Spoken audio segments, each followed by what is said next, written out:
Cette semaine, encore une très belle histoire à vous raconter. C'est celle d'Uriel, un jeune homme érudit en Torah. Il cherche son zivouk, son âme sœur, il veut se marier, il veut construire un foyer juif authentique. Il a la vingtaine, il est sûr de lui et il est convaincu que son avenir est tout tracé. C'est un beau garçon, il est intelligent, il connaît déjà la moitié du Talmud. Son problème, c'est qu'il est un peu imbu de lui-même. Et donc, il aborde en général sa première rencontre en vue d'un mariage avec une fille comme une sélection. Il se dit, bon, il faut que je sois rapide, tranchant, je rencontre la fille, je dois me décider en quelques secondes, soit je lui laisse une chance, soit je lui laisse pas, et si c'est non, je dois lui donner aucun espoir. Bizarre. Et voilà que son premier shidour, sa rencontre, est organisée par un chatran, un entremetteur chargé de proposer des partenaires compatibles sur le papier pour le mariage. Uriel rencontre pour la première fois de sa vie une jeune fille dans ce cadre-là, et il arrive plein d'aplomb à ce premier rendez-vous. Le problème, c'est que dès les premières minutes, il a pris sa décision, Uriel, la jeune fille n'est pas faite pour lui. Donc la déception qui dégage de son visage, de sa voix est palpable, on dirait même qu'il est hostile à la fille.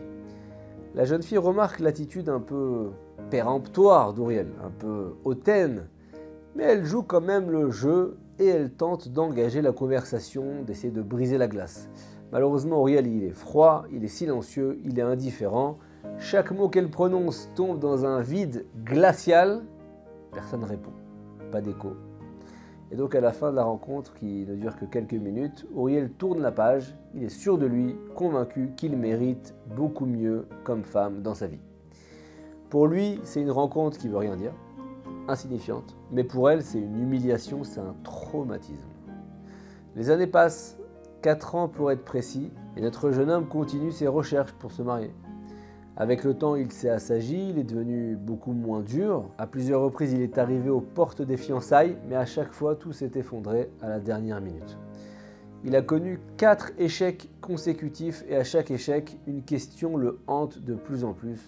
Pourquoi je vis ce calvaire? Qu'est-ce que j'ai fait pour mériter ça? Il est désespéré. Il décide de consulter, sauf finalement, le maître de la génération de l'époque, le Steipler qu'on appelait, c'était le père de Rabbi Chaim Kanievski, lui-même c'est Rabbi Yaakov Israël Kanievski. Il habite à Bnei Brak. Uriel, il a qu'un souhait, c'est comprendre qu'est-ce qui se passe. Est-ce qu'il y a une malédiction sur lui? Pourquoi? Comment? Il entre chez le Rav, il dépose un papier sur lequel il écrit son nom, le nom de sa mère également, et il explique brièvement sa situation. Il dit voilà, je suis un étudiant en Torah, je veux me marier depuis déjà plusieurs années, j'ai beaucoup de difficultés dans les shidduchim, je demande une bénédiction. Le Steipler reçoit le papier, il le lit, il lève les yeux et il lui dit avec une gravité qui le glace, je ne peux pas te bénir, que Dieu ait pitié de toi. Le jeune homme, il est choqué, abasourdi. Et il dit un peu en bafouillant, mais pourquoi vous ne pouvez pas me bénir? Mais la réponse du maître est la même, je ne peux pas te bénir, que Dieu ait pitié sur toi. Uriel, il est bouleversé. Il sort du grand Rav, le Gdolador Steipler. Il ne comprend pas les propos du Rav.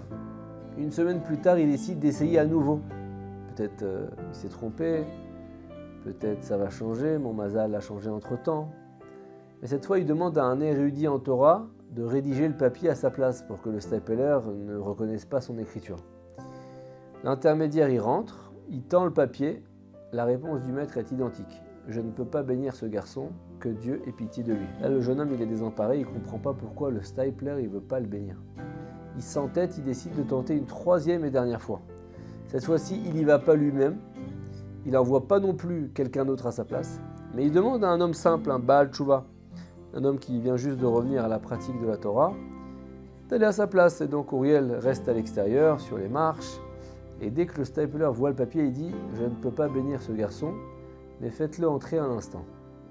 Uriel n'y en croit pas ses yeux. À la 3e tentative, le Steipler accepte de le rencontrer. Et là, le maître demande à s'isoler un instant avec ce jeune homme, et il le sermonne.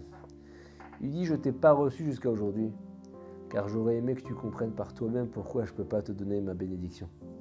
Je souhaitais que tu fasses ton cheshbon nefesh, ton examen de conscience. Et puisque tu ne t'es pas encore remis en question, je vais devoir t'orienter. Écoute bien ce que je vais dire et fais ton introspection tout seul. Il y a quelque chose qui brûle dans le ciel à ton sujet. À qui tu as fait du mal? Qui tu as blessé? À toi de chercher et de corriger. En entendant les mots du grand de la génération, le jeune homme Uriel éclate en sanglots. Il ne voit pas qui il aurait pu blesser. Alors il fait un effort, il se plonge dans ses souvenirs. Mais rapidement, la jeune fille de son premier shidour lui revient en mémoire. Il se remémore ce rendez-vous où il l'avait ignoré. Il l'avait méprisé sans un seul mot d'excuse. Et là, il comprend maintenant le message du Stapler. Et donc, il s'arme de courage, il décide d'appeler son premier shidour. Il trouve son numéro en contactant son chatran et il compose son numéro avec le cœur qui bat bien. On décroche, Uriel demande en bafouillant si la jeune fille se souvient de lui. Il rappelle son identité, il y a un long silence et on entend la fille sangloter. Et on entend Uriel sangloter et elle dit « Oui, je me souviens ». Il y a à nouveau un long blanc. La voix de la jeune fille est tellement brisée par l'émotion qu'Uriel en perd ses mots. Il prend une longue inspiration et il demande pardon du fond du cœur. Il se met à pleurer aussi, lui aussi. Et elle lui dit « Je te pardonne. Allez, va construire ta vie. Je veux que tu sois heureux. » Après cet appel, Uriel témoigne, qu'il s'est senti léger, comme s'il était libéré d'un boulet qui traînait depuis des années. Quelques semaines plus tard, on lui fait rencontrer une jeune fille. Le courant passe très bien. Uriel se comporte de façon idéale. Il dévoile ses belles midotes, ses beaux traits de caractère sans jouer le jeu ridicule qu'il avait fait dans le passé.